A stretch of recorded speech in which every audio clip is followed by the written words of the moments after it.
يا مساء الفل عليكم. هحكي لكم قصه كده جميله حصلت في ايام محمد علي. وقتها يا جماعه كان الروس عينيهم على مصر وعاوزين يحتلوا مصر، بس مش لاقيين حجه يعملوا ايه. قالوا بس تعالوا نروح للاقباط ونتكلم معاهم ونقول لهم اطلبوا حمايه دوليه واحنا نيجي ان احنا هنحميكم ونخش جوه مصر. في الوقت دوت كان في بطرك اسمه البابا بطرس الجولي، والراجل ده راجل عظيم وحكايته جميله جدا، انا قريت عنه كتير جدا.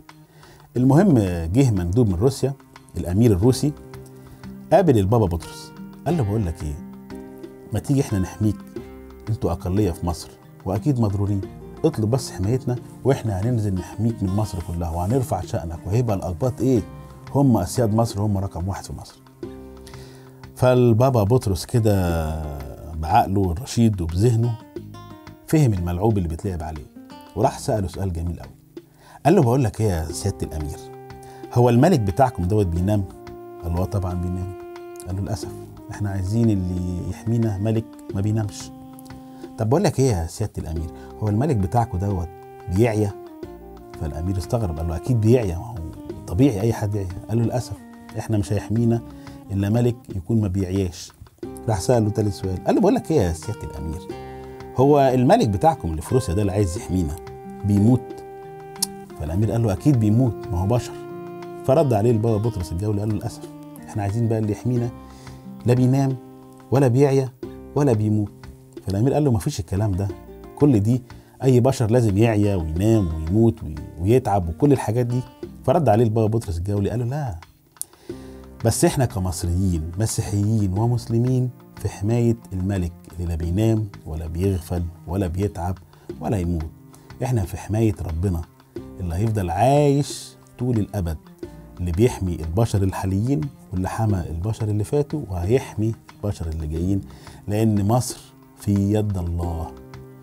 ما تخافش علينا كويس، خاف بس انتوا على نفسكم، الأمير بتاعكم لا يموت وتلوصوا من بعدي. فالأمير بص للبابا بطرس كده وانحنى وفهم قصده وراح انصرف بسرعة.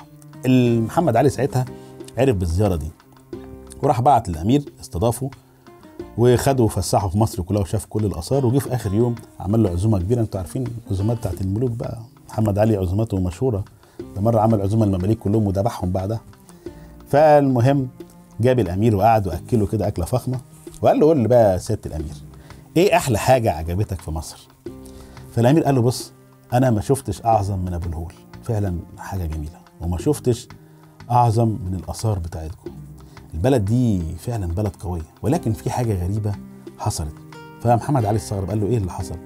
قال له انا قابلت البطرك اللي هو رئيس الاقباط في مصر البابا بطرس، وراح حكى له على اللي دار بينه وبينهم. فمحمد علي ابتسم وضحك وقال له ما تقلقش على المصريين، لان هم فعلا انا من خلال تعاملي معاهم شفت ان المصريين ربنا حاميهم، اتفضل انت بلدك وما تقلقش على اللي هنا.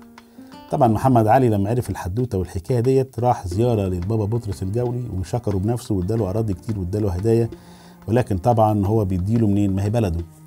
كل واحد جه مصر كان بيشهد بتاريخها وبيشهد باهلها وبيشهد بالترابط بتاعها.